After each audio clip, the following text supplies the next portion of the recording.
we've dealt with on forensic misconduct, it's not simply the church speech. It's why she did it, how she did it, calculated, and all the other things that we talked about with the testimony of Wade and Willis in this case. Let's go to the relationship issues and the cell phones briefly. No one knew that there was a relationship between Wade and Willis, according to Wade and Willis. Not a soul was ever told that they were dating or that there was an intimate relationship, ever.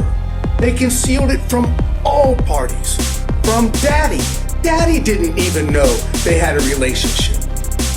Suggest that somehow in the beginning of 2021, January to whatever it was into April, that they couldn't have met in Hapeville. They didn't meet anywhere that would allow the public to see them. That's the reason why they were meeting at Yearties, because no one else was ever there. Remember the testimony? Who else was there besides Mr. Wade and Miss Willis? Both of them agreed. No one ever went there except them. They didn't go to where Daddy was in Miss Willis's house because Daddy was there and Daddy would know. No other prosecutors knew. No one knows except who? The one person that knew was Bradley and Yearty. Yearty was best friend at that time with Miss Willis, and Bradley was the partner of Wade. The only way that Bradley can walk away from the very little time.